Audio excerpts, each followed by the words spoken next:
Good morning વિદ્યાર્થી મિત્રો, આજે આપણે જોઈએ છીએ ચેપ્ટર નંબર 8 સજીવો કેવી રીતે પ્રજનન કરે છે। તો વિદ્યાર્થી મિત્રો, સજીવોના પ્રજનનની આપણે ચર્ચા કરીએ તે પહેલા વિદ્યાર્થી મિત્રો આપણે એ જાણવું અગત્યનું છે કે સજીવોને પ્રજનનની જરૂર શા માટે પડે છે। બરાબર, તો સજીવો શા માટે પ્રજનન કરે છે? તો પ્રજનન આપણે શા માટે કરે છે એને જાણતા પહેલા પ્રજનન શું છે એ આપણે જાણવું પડે। તો વિદ્યાર્થી મિત્રો, પ્રજનન એટલે શું? તો સજીવો પોતાના જેવા જ નવા બાળ સજીવનું નિર્માણ કરવાની ક્રિયાને શાના તરીકે ઓળખવામાં આવે છે? તો પ્રજનન તરીકે ઓળખવામાં આવે છે। તો સજીવો પોતાના જેવા જ સજીવોના પોતાના જેવા જ નવા બાળ સજીવોના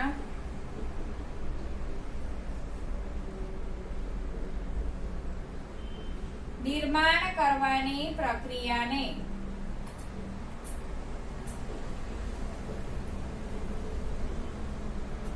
શું કહેવાય છે? તો પ્રજનન કહે છે।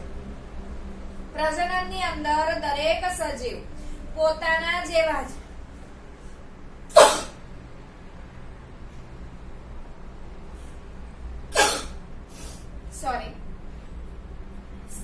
દરેક સજીવો પોતાના જેવા જ નવા બાળ સજીવનું શું કરે છે? નિર્માણ કરે છે। જેમ કે બિલાડી પોતાનામાંથી બિલાડીના એટલે કે પોતાના જેવા જ બાળ સજીવનું નિર્માણ કરે છે। એ જ રીતે કૂતરો પોતાના જેવા જ બાળ સજીવનું નિર્માણ કરે છે।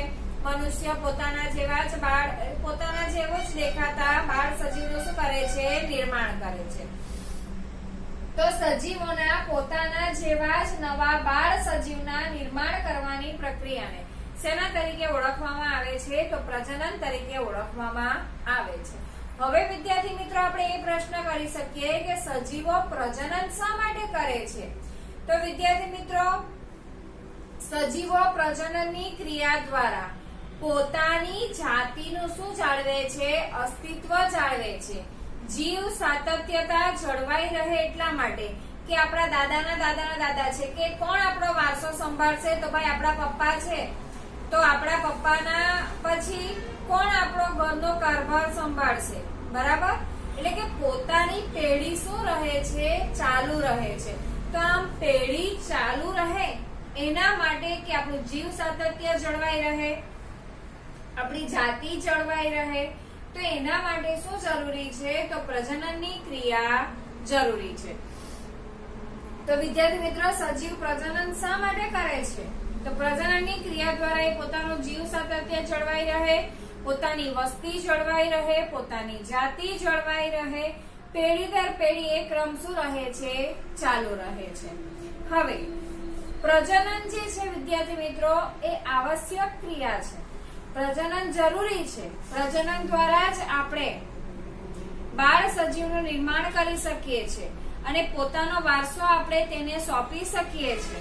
બરાબર, એટલે કે આપણું જીવ સાતત્ય શું થાય છે?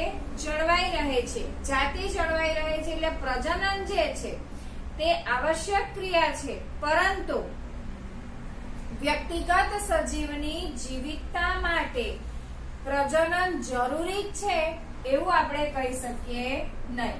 વિદ્યાર્થી મિત્રો, આ વાક્ય શું કહેવા માંગે છે તે યાદ રાખજો। પ્રજનન કઈ ક્રિયા છે?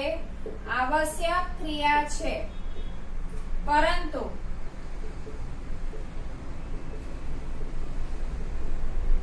વ્યક્તિગત સજીવની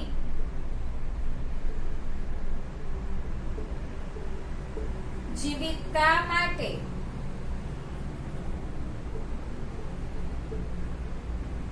જરૂરી છે એવું નથી। વિદ્યાર્થી મિત્રો, આ સેન્ટેન્સ શું કહે છે? પ્રજનન આવશ્યક ક્રિયા છે, પ્રજનન જરૂરી છે, પેઢી દર પેઢી આપણો વારસો જળવાઈ રહે એના માટે પ્રજનન જરૂરી છે, પરંતુ વ્યક્તિગત સજીવની જીવિતતા આપણે જીવીએ એના માટે પ્રજનન જરૂરી નથી। જે રીતે આપણને પોષણ જરૂરી છે, શ્વસનની ક્રિયા ના થાય તો વ્યક્તિ મૃત્યુ પામી શકે છે, ઉત્સર્જનની ક્રિયા ના થાય તો વ્યક્તિ મૃત્યુ પામી શકે છે, પરિવહનની ક્રિયા ના થાય તો વ્યક્તિ શું થાય છે, મૃત્યુ પામી શકે છે. એટલે આ બધી જે ક્રિયા છે, પોષણ છે, આ બધી જૈવિક ક્રિયાઓ કહેવાય છે. આપણે યાદ હોય તો છઠ્ઠા ચેપ્ટરની અંદર આપણે જોઈ ગયા છે. પ્રજનન છે, પોષણ છે, ઉત્સર્જન છે, શ્વસન છે, પરિવહન છે, આ બધી કઈ ક્રિયાઓ છે, જૈવિક ક્રિયાઓ છે. તો પ્રજનન ન કરે તો વ્યક્તિ કઈ મરી જતો નથી. એટલે જીવિતતા માટે, વ્યક્તિગત સજીવની જીવિતતા માટે પ્રજનન જરૂરી જ છે એવું નથી. પ્રજનનની ક્રિયા આવશ્યક છે, પણ વ્યક્તિગત સજીવના જીવન સાથે એને કોઈ લેવા દેવા નથી. તમે પ્રજનન કરો કે પ્રજનન ન કરો, આપણે દરેક સજીવ પ્રજનન વગર પણ જીવી શકે છે. ખ્યાલ આવે છે વિદ્યાર્થી મિત્રો? એટલે કે વ્યક્તિગત સજીવ, દરેક સજીવ મર્યાદિત જીવનકાળ ધરાવે છે. એ જન્મે પણ છે અને મૃત્યુ પણ થાય છે. અને એ પોતાના જીવનકાળ દરમિયાન પ્રજનન દ્વારા પોતાના જેવી જ બીજી સંતતિનું શું કરે છે, નિર્માણ કરે છે. આમ આ રીતે એક ક્રમ પેઢી દર પેઢી કેવો રહે છે, ચાલુ રહે છે. પણ પ્રજનન વગર માણસ મૃત્યુ પામે છે એ વસ્તુ કેવી છે, ખોટી છે. એટલે પ્રજનન જે છે એ વ્યક્તિગત સજીવની જીવિતતા માટે જરૂરી જ છે એવું નથી. હવે વિદ્યાર્થી મિત્રો આપણે આગળ જોઈએ તો બીજો ટોપિક એની અંદર છે કે શું સજીવો પૂર્ણ રૂપે પોતાની પ્રતિકૃતિનું શું કરે છે, સર્જન કરે છે.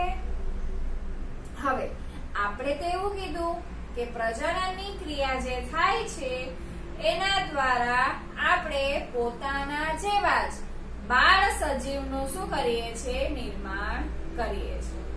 તો વિદ્યાર્થી મિત્રો કેવી રીતે આપણે બાળ સજીવનું કે પ્રતિકૃતિનું આપણે શું કરીએ છીએ, સર્જન, તો તેના આપણે વિશે આપણે જોઈએ.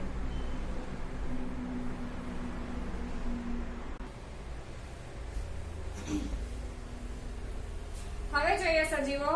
શું સજીવો પોતાની પૂર્ણ રૂપે પ્રતિકૃતિનું સર્જન કરે છે?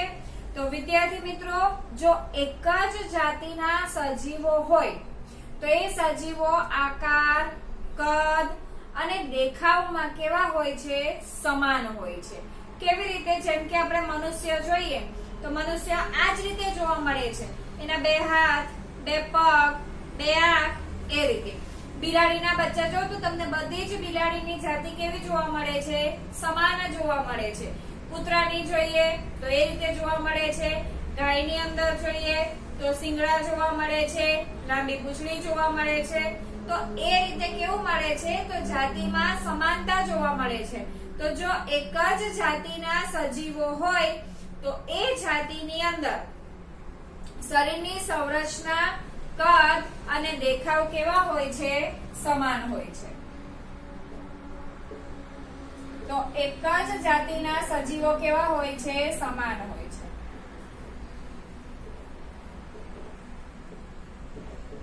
એના શરીરની સંરચના,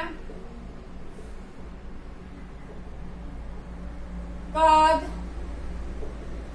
આકાર,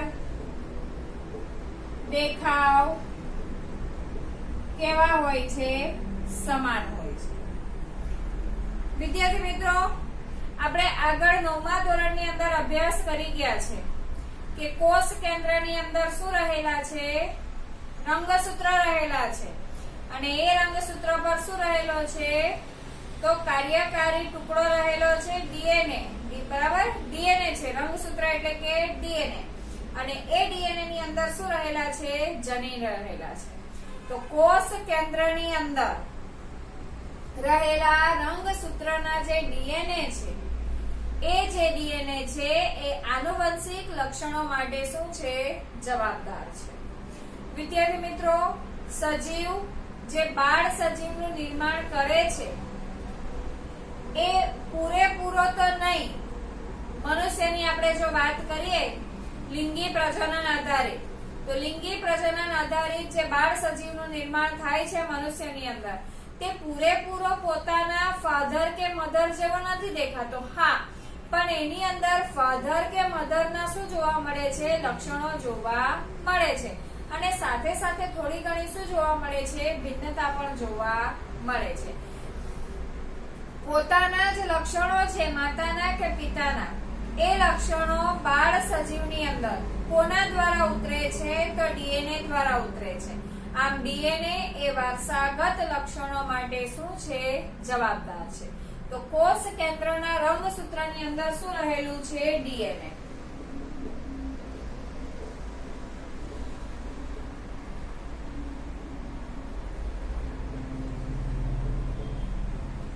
રંગસૂત્રોના જે ડીએનએ છે, ડીએનએ નું આપણને પૂરું નામ પણ ખબર છે, ડીઓક્સી રિબો ન્યુક્લિક એસિડ. આ ડીએનએ જે છે એ આનુવંશિક અથવા તો વારસાગત લક્ષણો માટે શું છે, જવાબદાર છે.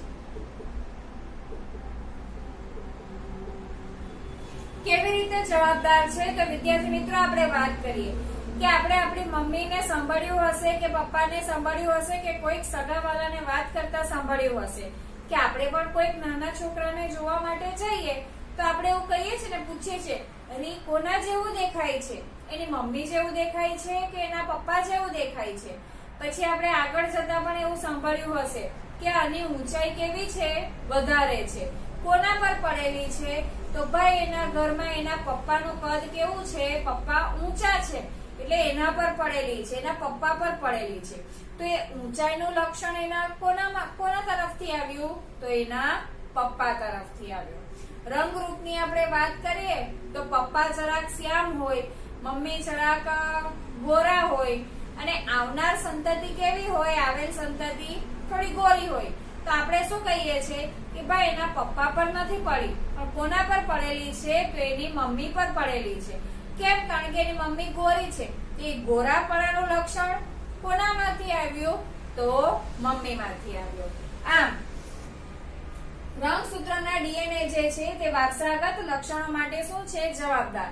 હવે આપણા પપ્પા મમ્મીમાંથી આપણામાં આવ્યું, આપણામાંથી આપણી સંતતિમાં જશે, એનામાંથી એની સંતતિમાં જશે. એટલે કે આ રીતે પેઢી દર પેઢી ક્રમ શું થયેલો રહે છે, જળવાયેલો રહે છે. એટલે કે રંગસૂત્રની અંદર જે ડીએનએ છે જે આનુવંશિક લક્ષણો માટે શું છે, જવાબદાર છે. એ ડીએનએ ની અંદર આ આનુવંશિક લક્ષણો માટેની શું હોય છે, માહિતી હોય છે. આનુવંશિક લક્ષણો માટેની શું હોય છે, માહિતી હોય છે. અને એ માહિતીને આધારે એ કયું કાર્ય કરે છે, તો પ્રોટીન સંશ્લેષણનું શું કરે છે, કાર્ય કરે છે. માહિતીને આધારે શું બને છે, પ્રોટીનનું સંશ્લેષણ થાય છે. જેવી માહિતી પૂરી થશે તેવું શું બનશે, તો પ્રોટીન સંશ્લેષણ બનશે. હવે આ સંદેશો જો કંઈક થોડો ઘણો અલગ હોય તો જે માતાના કે પિતાનું પ્રોટીન હોય એના કરતા અહીંયા જે બને છે પ્રોટીન કેવું હશે, થોડું અલગ હશે. અને પ્રોટીન અલગ એટલે લક્ષણ કેવું, અલગ. બરાબર? કારણ કે આ જે લક્ષણ છે, પ્રોટીન જે છે એ પ્રોટીનનો પ્રકાર જે છે તે કોના માટે જવાબદાર છે, લક્ષણ માટે.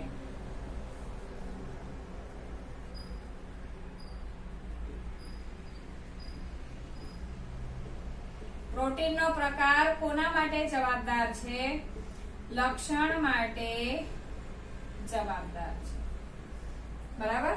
આપણે નાના હતા ત્યારે આપણે ટેલિફોન આપણે રમીએ છીએ. કોઈક આપણે 5-6 વ્યક્તિ જો રમતા હોય તો એક સંદેશો કાનમાં મોકલે છે. બરાબર? એ 5-6 જણ પાસે જઈને આવે એટલે આખો સંદેશો શું થઈ ગયેલો હોય, બદલાઈ ગયેલો હોય છે. તો એવી જ રીતે ડીએનએ શું કરે છે, તો એના માટે આનુવંશિક લક્ષણો માટેની શું હોય છે, માહિતી હોય છે. હવે એ માહિતીને આધારે પ્રોટીનનું શું થાય છે, સંશ્લેષણ થાય છે. જો પિતામાંથી આવેલી માહિતી જો એ બરાબર હોય તો એના આધારે પ્રોટીન કેવો બને છે, તો પિતાના જેવો જ પ્રોટીન સંતતિમાં બને છે. પરંતુ જો થોડી ઘણી માહિતી બદલાય તો પ્રોટીન પણ શું થઈ જશે? બદલાઈ જશે. અને પ્રોટીનનો પ્રકાર જ શેના માટે જવાબદાર છે? લક્ષણ માટે જવાબદાર છે. એટલે પિતા કે માતા કરતા થોડું ભિન્ન લક્ષણ કોની અંદર જોવા મળે છે? સંતતિની અંદર જોવા મળે છે. ખ્યાલ આવે છે વિદ્યાર્થી મિત્રો? આમ એક જ જાતિના જો સજીવો હોય છે તો એની અંદરનું ડીએનએ પણ કેવું હોય છે? વિશિષ્ટ હોય છે. અને ડીએનએ પાસે રહેલી માહિતીને આધારે કોનું નિર્માણ થાય છે? પ્રોટીનનું નિર્માણ થાય છે. આમ સજીવો આબેહૂબ તો નહીં, પરંતુ ઘણી બધી સમાનતા અને થોડી ભિન્નતા સાથે પ્રતિકૃતિનું શું કરે છે? નિર્માણ કરે છે. ખ્યાલ આવે છે વિદ્યાર્થી મિત્રો? આપણે પ્રાણીઓની અંદર જોઈએ તો આપણને આબેહૂબ દેખાય છે, બરાબર? પરંતુ મનુષ્યની વાત કરીએ તો આપણે અદ્દલ આપણા માતા પિતા જેવા દેખાતા નથી. કેમ નથી દેખાતા? તો એની અંદર આપણને આ જે માહિતી છે એ માહિતીમાં ફેરફાર આવે છે, જેને કારણે પ્રોટીન બદલાય છે. પ્રોટીન બદલાતા લક્ષણ અને લક્ષણ બદલાય છે તો આપણામાં શું પ્રેરાય છે? ભિન્નતા પ્રેરાય છે. આમ સજીવો એક જ જાતિના સજીવો હોય છે તો આકાર, કદ, દેખાવની બાબતમાં તો સમાનતા જોવા મળે છે, પરંતુ સજીવોમાં અંદર જે છે તે થોડી ઘણી ભિન્નતાઓ સાથે એ પોતાની આબેહૂબ પ્રતિકૃતિનો શું કરે છે? નિર્માણ કરે છે. થોડી ઘણી ભિન્નતા તો દરેક સજીવની અંદર શું થયેલી હોય છે? રહેલી હોય છે. ખ્યાલ આવે છે વિદ્યાર્થી મિત્રો? હવે આપણે જોઈએ કે કોષીય પ્રજનન શું છે? કોષીય પ્રજનન, બરાબર? હવે વિદ્યાર્થી મિત્રો ડીએનએ ની પ્રતિકૃતિ બને છે એટલે કે કોષીય સંરચનાનું શું થાય છે? સર્જન થાય છે. કોષીય સંરચનાનું સર્જન થયા પછી કોષો કેવા થઈ જાય છે? ડીએનએ ની પ્રતિકૃતિ અલગ થઈ જાય છે. એટલે કે એક કોષ વિભાજિત થઈને કેટલા કોષ બને છે?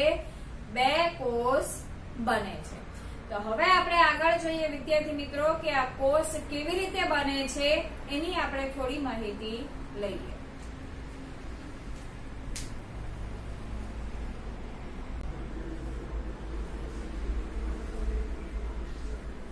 આમ વિદ્યાર્થી મિત્રો આપણે આગળ જોઈ ગયા તેમ કે ડીએનએ દ્વારા શું બને છે? તો પ્રતિકૃતિ બને છે. આમ પ્રજનન શું છે વિદ્યાર્થી મિત્રો? તો પ્રજનનની મૂળભૂત ઘટના જે છે એટલે કે પ્રજનન શાના માટે છે? તો એના દ્વારા શું બને છે? તો ડીએનએ ની પ્રતિકૃતિ બને છે. શું બને છે? ડીએનએ ની પ્રતિકૃતિ બને છે. પણ ડીએનએ ની પ્રતિકૃતિ બનાવવા માટે કોષ વિવિધ પ્રકારની રાસાયણિક પ્રક્રિયાનો શું કરે છે? ઉપયોગ કરે છે. અને પ્રજનન કોષની અંદર ડીએનએ ની કેટલી પ્રતિકૃતિ બનાવે છે? 2 પ્રતિકૃતિ બનાવે છે. ડીએનએ ની કેટલી પ્રતિકૃતિ બનાવે છે? 2 પ્રતિકૃતિ બનાવે છે. અને આ જે 2 પ્રતિકૃતિ બનાવવાની જે ઘટના છે એને આપણે શું કહીએ છીએ વિદ્યાર્થી મિત્રો? કોષીય પ્રજનન અથવા તો એને કહેવાય છે કોષ વિભાજન. આ ધારો કે વિદ્યાર્થી મિત્રો પિતૃકોષ હોય છે તો એ પિતૃકોષમાંથી અંતે કેટલા બાળકોષ બને છે? તો 2 બાળકોષ બને છે. કેટલા બાળકોષ બને છે? 2. એક આ અને બીજો આ. ને એક પિતૃકોષમાંથી એના જ જેવા કેટલા બાળકોષ બને છે? 2 બાળકોષ બને છે. તો આ પ્રક્રિયાને શું કહેવામાં આવે છે? સમવિભાજન. સમવિભાજન કયા કોષોમાં જોવા મળે છે? તો દૈહિક કોષોમાં જોવા મળે છે. આપણા કોષોની વૃદ્ધિ થાય છે વિદ્યાર્થી મિત્રો. ધારો કે આ જે આપણે કોષો લઈએ છીએ તો એક કોષ હોય છે તો એકમાંથી કેટલા બને છે? 2. 2 માંથી કેટલા બને છે? તો 4. તો આ જે પ્રક્રિયા છે એને શું કહેવામાં આવે છે? સમવિભાજન તરીકે ઓળખવામાં આવે છે. સમવિભાજન કયા કોષોની અંદર થાય છે? તો દૈહિક કોષોની અંદર જોવા મળે છે. હવે પ્રજનન કોષની અંદર ડીએનએ ની કેટલી પ્રતિકૃતિ બને છે? 2 પ્રતિકૃતિ. અને આ બંને પ્રતિકૃતિ કેવી હોવી જરૂરી છે? તો અલગ જોઈએ. એ બંને પ્રતિકૃતિ કેવી હોવી જોઈએ? અલગ. હવે ડીએનએ ની એક પ્રતિકૃતિને આપણે કોષમાં રાખી ને બીજી પ્રતિકૃતિને કઈ આપણે બહાર કોષની બહાર કાઢી મુકાતી નથી, કારણ કે બીજી પ્રતિકૃતિ જે છે એનામાં જૈવિક ક્રિયાઓના રક્ષણ માટેની જે બધી સંરચના હોય છે તે હોતી નથી.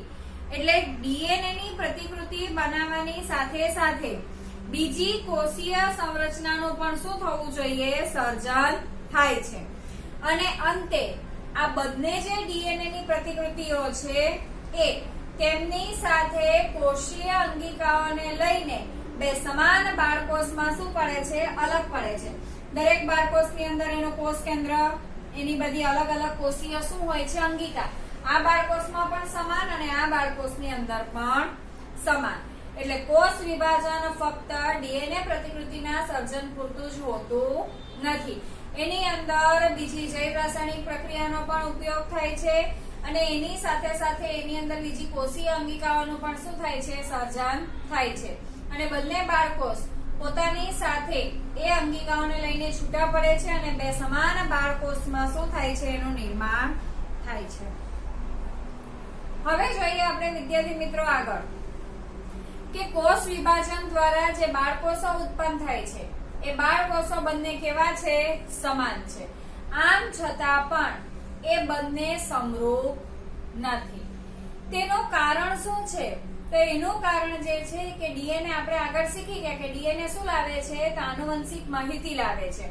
અને જો એ માહિતીની અંદર કંઈક પણ ફેરફાર થાય તો પ્રોટીનનો આખો પ્રકાર બદલાઈ જાય અને પ્રોટીનનો પ્રકાર બદલાઈ જાય એટલે લક્ષણ પણ શું થાય છે? બદલાઈ જાય છે.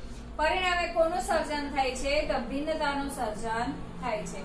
આમ ડીએનએ ની પ્રતિકૃતિ સમાન હોવા છતાં પણ મૂળ ડીએનએ ને કેવી હોતી નથી? સમરૂપ હોતી નથી.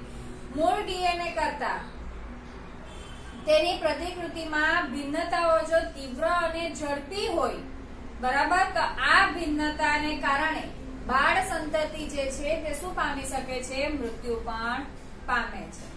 અને કેટલીક ભિન્નતાઓ કેવી હોય છે? લાભકારક પણ હોય છે કે જે કોષને જીવંત રહેવામાં શું કરે છે? મદદ કરે છે. આમ જીવિત કોષો સમાન હોવા છતાં પણ દેખાવ કે સંરચનામાં નાની નાની ભિન્નતાઓ ધરાવે છે અને આ ભિન્નતાઓ કોષીય પ્રજનન. હવે આપણા પિતામાંથી થોડીક ભિન્નતા, એના કરતા આપણે થોડા અલગ દેખાયા, એના કરતા આપણી સંતતિ પણ થોડી કેવી દેખાય? અલગ દેખાય. આમ આ ભિન્નતાઓ એકત્રિત થતી જાય છે અને સરવાળે અલગ જ જાતિનું શું થઈ જાય છે? નિર્માણ થાય છે. ખ્યાલ આવે છે વિદ્યાર્થી મિત્રો કે જે બાળકોષ બને છે એ મૂળ ડીએનએ એકદમ સમરૂપ હોતા નથી. એની અંદર પણ થોડી ઘણી શું જોવા મળે છે? ભિન્નતા જોવા મળે છે. અને વિદ્યાર્થી મિત્રો ભિન્નતા હોવી જરૂરી છે. આપણે આગળના ટોપિકમાં શીખીશું ભિન્નતાનું મહત્વ. વિદ્યાર્થી મિત્રો ભિન્નતાઓ હશે તો જ આપણે આ પર્યાવરણને અનુકૂલિત થઈને આપણે ટકી શકીશું. નહીં તો આ પર્યાવરણની અંદર ટકી રહેવા માટે જો એક સરખો હશે, જો ભિન્નતા ન હશે તો સમગ્ર જાતિનો નાશ પણ થઈ શકે છે. એટલે સજીવની અંદર શું હોવી જરૂરી છે? ભિન્નતા હોવી પણ જરૂરી છે. તો ભિન્નતાનું જે મહત્વ છે એ આપણે નેક્સ્ટ વિડીયોની અંદર જોઈશું. Thank you.